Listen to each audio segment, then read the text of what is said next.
That's the third step, the communication in your content. And so one of the things I always ask people when they speak, why do you speak? And a lot of people say, and this is in two ways. I'll break this down because it got two sides. The first side is when I say, why do you speak? A lot of people saying like the reason why you speak. And I'm not asking the reason why you speak. I'm asking you, why do you speak? Not the reason. Why do you speak? And reason why I ask that, because every time I go speak to get a contract. Okay. Every time I speak, I'm speaking to get a contract. Every time I speak in a prison, I'm speaking to get a contract. And what I tell them when I get through speaking, the staff and oh man, the guys loved it. Oh man, they're gonna love that. And I say, yeah, but that's only gonna last for a couple hours. Later on tonight, they're gonna be back to the same reality. I ain't coming in here tomorrow. I ain't coming here the next day bringing that same energy. You know, telling when I come back in here. Yes. But I got this program Mm-hmm. that allows me to come here and do this 2 or 3 times a week. Yes. Bringing this consistent energy, personal development, challenging them, challenging their beliefs, prioritizing their values, helping them raise expectations for themselves. This is what my program does. Yeah, I'm out of state, but I do this virtually as well. Nice. Okay, I got you. So that's why I speak. I speak to get a contract. Now the otherwise broke down into 8 categories, because I believe when you speak, you can't be a speaker unless you went through this formula.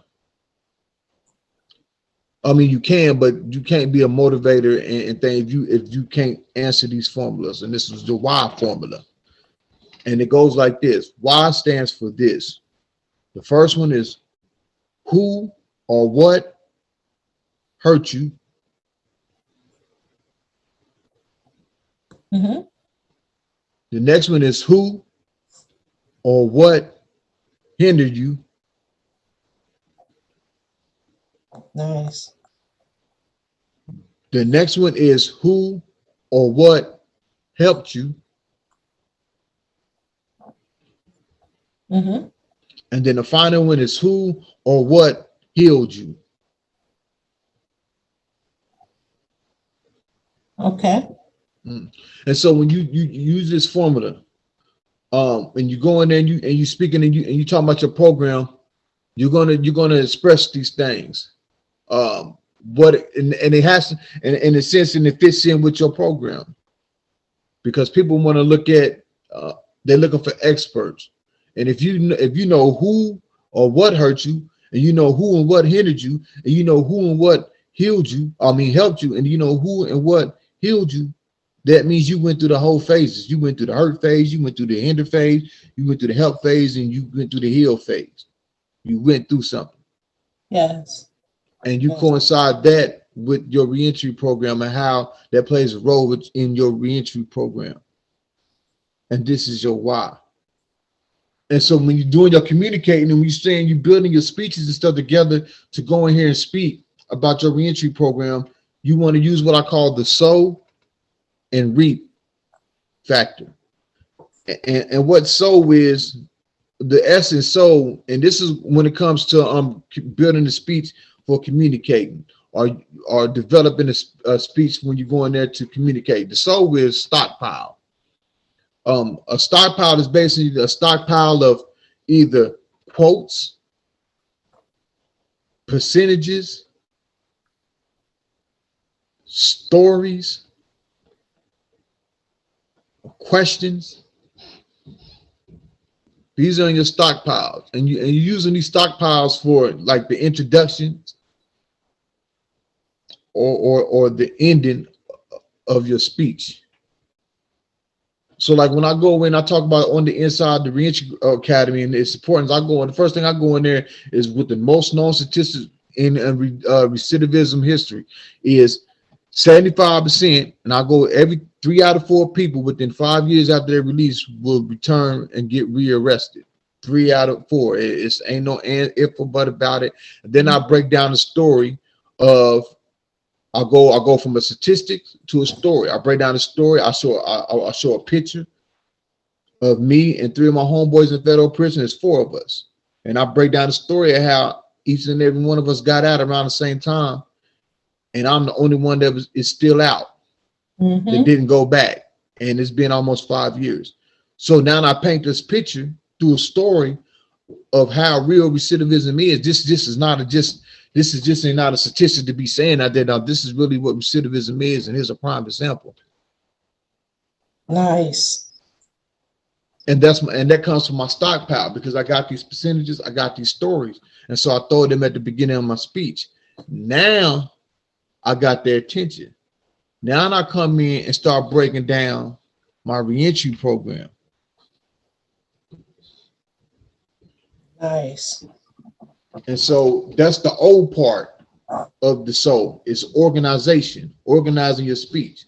So organizing your speech is, you're going to have an introduction. Your introduction is really going to be, you're going to start it with your stockpile, a quote, a story, a statistic, a question, and then you're going to, that's the beginning of your speech. So you got your introduction.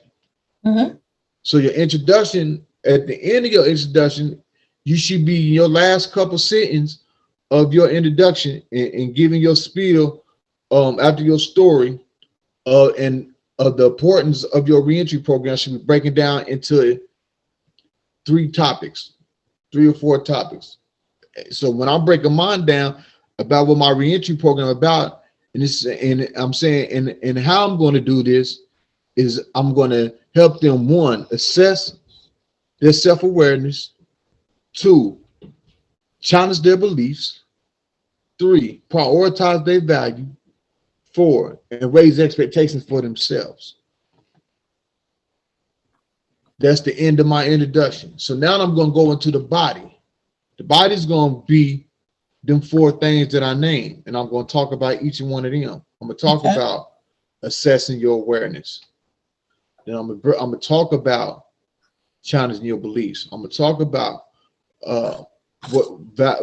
prioritizing your values, and then I'm going to talk about raising your expectations. And I can use my stockpile for each and every one of them. So if I make my transition, I can use a stockpile in each and every one of the body. So when I'm talking about, like, for example, when I talk about prioritize your values, I'll come in and say, now we're talking about prioritizing your values. I remember when I used to be hanging out on the block. Only thing I valued was the street life. I valued crack, I valued women, I valued the fast money, I valued the gang banging, I valued the shootout. I valued everything that came with the streets. If it was part of the streets, that's what I valued. I was out there every day. I put the streets in front of my freedom. I put the streets in front of my children, my family, in front of my life, everything. It's what I put the streets in front of. That's what I value. That's because my values wasn't up to par with life. That's because I didn't care about my own personal value. So when I say prioritizing your value, this is what I mean. You're going to have to sit back and reprioritize your value. What's going to come first in life? Then you're going to have to see where your actual values lies and what your values are. Because even when I was in the streets, I still had good values. They were just geared towards the wrong thing. And I was loyal. I was loyalty. I was committed. I was dedicated. I was determined. But I had all them values went towards the streets. And see how I transitioned into that body and that topic of prioritizing values with my own personal story from my stockpile. Then got to start going down and breaking down the lesson. So that's the organization. So you got your introduction, then you got your body, which is going to be your topics. Then you got your conclusion, which is going to be, you can use that with another story. You can use that with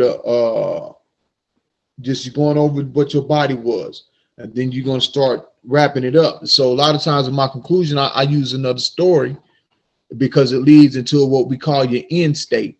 So even people think your conclusion is supposed to be the final say.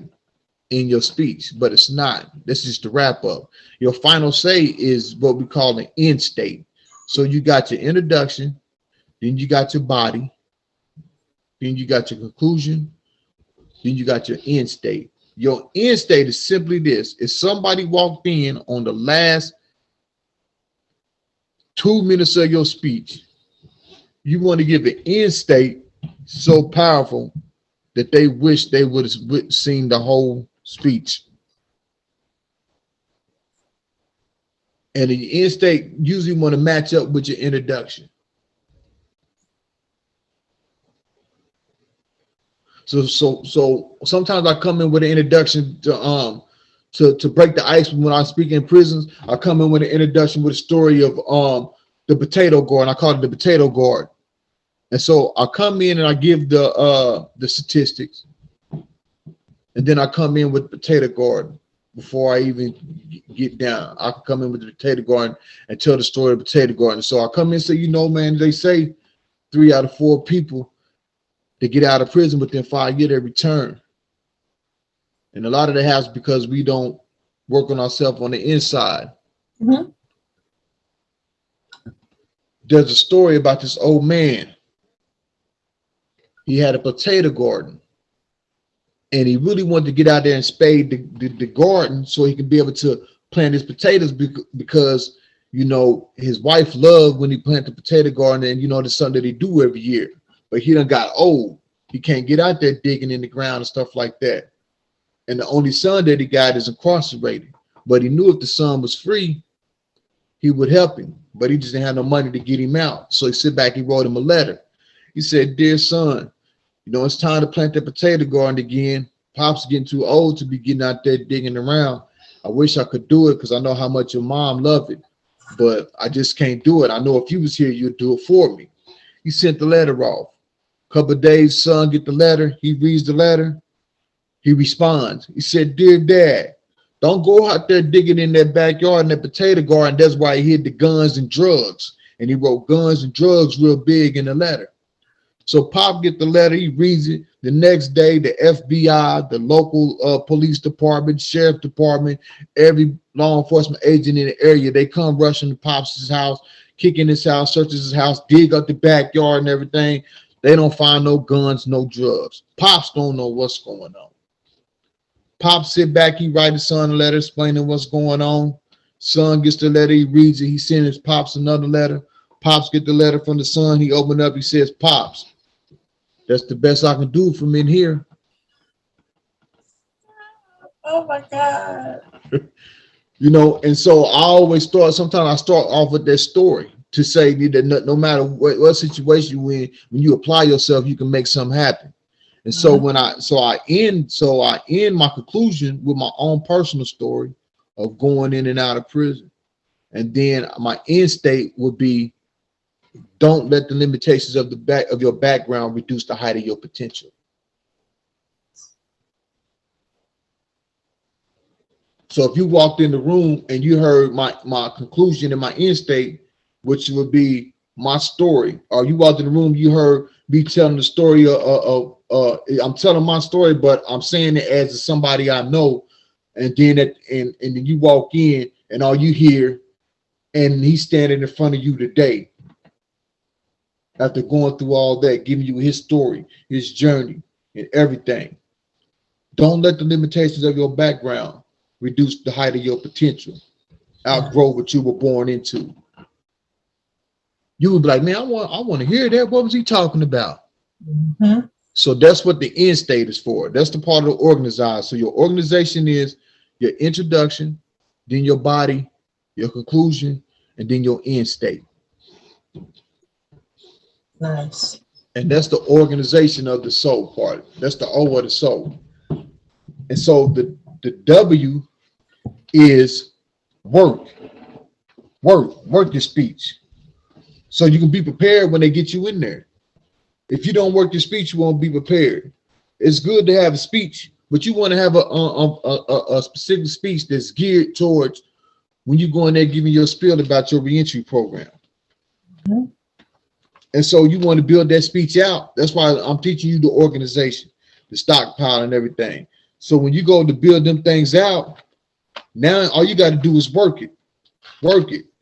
This you riding in the car, saying it. You in the shower, you're saying it, you're practicing it. When you just ain't walking around the house, you saying it, you practice. It's like it becomes second nature. And then the reason for that of working your speech and organizing your speech, just in case you have to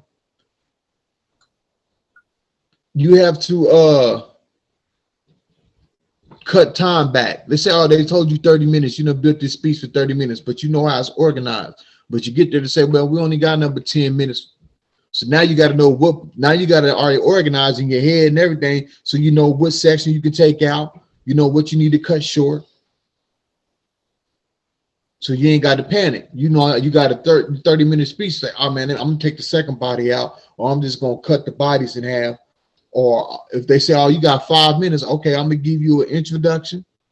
I'm gonna give you a cold introduction, and I'm gonna give you a powerful one layer body and a powerful conclusion end state. 5 minutes. When using this process, you're able to add. You can be able to, once you perfect it, you'll be able to throw in what you want in your speech if you get more time, and you can be able to take out what you want in the speech if they cut your time in half.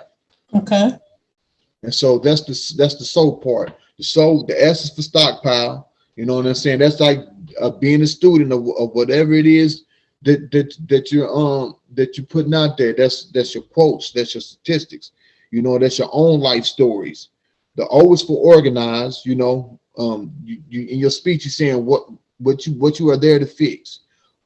It organized goes with your why as well. Organize is pulling out your stockpile. Organize is create where you're going in your speech. So when you organize your speech, you want to start building your speech off of your end state. That's how you want to start building your speech, off your end state, off the last part of your speech. Then you want to start building the beginning. Then you want to build the body, because you want to build the end state first, because it's the last thing you're going to say. Before you get off stage, before you leave. Then like the W is like work your speech. If you start your speech, go to the end. Work your points of your speech, work your analogies, work your story. Just do all this in real time and work on delivering your speech with potency. Learn how to put pregnant pauses in there. Like Bobby came on said, there's 4 ways to this communication and content. And these 4 ways are, and I just stopped right there and pause for a minute. You're gonna be like, what's the 4 ways? Are the 4, people gonna be wanting, sometimes you put that pause, it leaves people on the edge. And then when you come in with it, learn how to work and utilize these things. And so, and then look at it from different vantage points. And so while you work in your speech, this is when the REAP come in. The REAP stands for this. R is for record. So when you work in your speech, just record it. Record audio and video, hear it, just like set a camera up or whatever and just record your speech, and it'll give you content as well. And so once you record the speech, this is when you evaluate the speech, and you be brutal. This is the E, evaluate the speech. Be brutally honest with yourself. Like when you evaluate your speech, you watch the video from different vantage points, as if you was the consumer. Watch it with no sound. See how your body movement is. Watch it. Just listen to it. Don't watch and just listen to it. Or if you could turn around and don't watch the video. When you listen to it, just turn around and just listen to it. That's how you evaluate it. Then you want to analyze. That's the A. And so when you analyze, that's when you want to study every part of the speech, from the end state to the intro to your body. Study it. See if it's some things that you can take out, some things that you can add in. Make a list of the good and bad of it when you watching it. When man, I should say this. When you're watching it, man, I should need to put that. And then last is practice. It's like working, practice. Go back to working your story. Go back to perfecting your speech. Practice, practice, practice. So that's the REAP. The REAP is record, evaluate, analyze, and practice. Nice. And that's the sow and reap field of giving of your communication, of giving your speech. And so the last part of communication, the content, is creating content. Make sure you start creating content that's geared towards your reentry program. Because what happens is once you start sending out the email blast and you start communicating, they're going to start going to your websites. They're going to start going to your social media accounts, and they're going to see what kind of content you create. Are the content you create consistent with your program? That's why I always post something about my program. That's why I always post videos and stuff about reentry stuff. So when you go to my social media, my handles and everything, all you see is On the Inside reentry or my story, and it all coincides. So almost every time I create content, it's just to that nature. And I've been studying stuff because I'm making a trend. I'm going to try to make a transition over with my story into the corporate world, and teaching on individual human performance and potential. And so one of the things I was studying up on today, they was talking about subliminal messaging. And so now they was talking about how back in the day, before they made it a law, how when you go to the movies, like people like Coca-Cola, before the movie come on, they show all the different ads and stuff and new shows. They said Coca-Cola used to throw a Coca-Cola inside them pre-ads, but it would pop up like for only like 1/24th of a second. So it'd be fast. Yeah, but it'd be fast, but it would do it every like 10th reel. And so, but you don't really see it, but you seeing it in a sense subliminally. And when you leave out, once the movie's over, you leave out the movie. Now you want to go, half the people in the movie want to go get a Coca-Cola. Wow. So I was thinking about how you can use that. They don't allow companies and stuff to do that now, but in your own brand, like I just thought about that. Like, I'm gonna start throwing that in my content On the Inside reentry, letting that pop up here and there. So when people see my content, however they do it, I'm gonna figure out. But you know what I'm saying? But content, people love the content. So when you're creating content, you got to create the content that's going to stick to your reentry program. So when the wardens go to your social media accounts, they see that's what you're doing. And so they can say, all right, this person really does that.